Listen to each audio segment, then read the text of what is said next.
what muscles? Traps. Scap and upper trap. Upper trap, levator scap.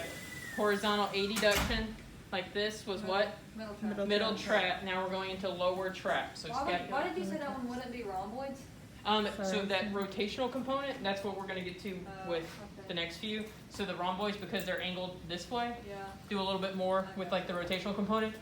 Middle is kind of straight across, so technically we're going to try to make it pure.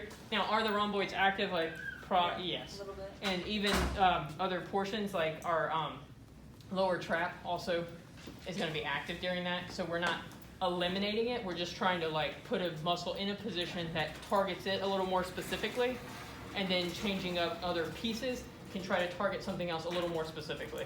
So we acknowledge that no one muscle ever is working by itself, right? Because if nothing else, she's at least stabilizing through here to keep herself down, right? Yeah. So we have a lot of things that have to play nice together. Yeah? Okay, so with our lower trap, I like to think of this one as our Superman position. Okay, so she's going to be out here at about 145 degrees of shoulder. I don't know if everybody can see that. 145 degrees of shoulder AB, abduction, abduction. Or you can just think about it like making her shoulder point toward the corner of the table plant. So that's going to be our starting position. We're starting with against gravity. So this is against gravity. Okay. So this time, because we're doing scapular adduction and depression, I want to see her scapula go toward her spine and a little bit toward her bottom. Okay, towards her buttocks. So that's where the scapula should be moving. So I'm going to let her know what I want her to do. Ma'am, I want you to lift up your arm away from the bed for me. And then back down. I'm glad I picked Kim because I couldn't beat Hope. And she was already shaky just doing that. So I feel good about this. Okay? I feel good about my ability. Okay? Good. We picked a winner. We picked a winner. So that's the motion, Mel. Okay? See if you can go through that motion on your own. Okay, so she can get there. So what grade does she have to get? She's getting at least three. Good. Good. It's like when you guys put your name on the paper, you're getting at least a 1 point, test answer. Right? We do? Awesome. Man, it's a tough crowd. It's a tough crowd. That's okay. It's about to get tougher for you. Okay. So now I know she can do it against gravity, so she's getting at least a 3. What happens if she can only go this high? She can't lift her arm up off the table. She could get a 2 plus or a 3 Right, she's minus. getting less than a 3. She's not getting a 3. Okay, do I want to add resistance to her if she cannot lift her arm up off the table? No. So if they cannot get at least a 3, if they cannot move against gravity, then I, as the therapist, am not going to apply resistance because that doesn't make sense. Gravity's already beating her. Why does she need gravity and me to beat her? So you feel good about yourself? Yeah. Okay. Is everybody clear on that? Yes. Okay. Confidence building by The other thing is that we want them to go through full range to get that 5. So technically, if she's going to get a 5 out of 5, she has to be able to get through the full range of motion. Again, at her scapula, not necessarily at her shoulder. So can she move her scapula through the full range? If not, then she technically should not get 5 out of 5. That's going to be nuanced in the clinic for your patient that maybe only gets to 140 degrees of flexion, but that's all they have on the other side, right? So when that happens, what I would do is still go ahead and grade them, whatever I felt they were able to get based on my pressure, and just note that it wasn't through the full range of motion. Because remember, again, sometimes 150, that may just be your normal. That's all Chris has on this side, that's all he has on the other side. That's just all he's got.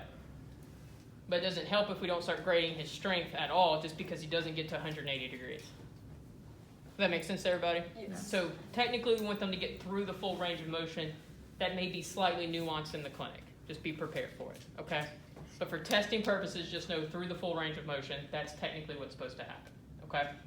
So we're going to flip-flop again, because if I'm going to give her resistance from her scapula moving toward her spine, I need to be away from her spine so I can push it away. Okay? She just tried to slap me. And that's, again, she doesn't know what's about to happen, so she needs to calm down. Be nice. All right? So her scapula is going to come up and back.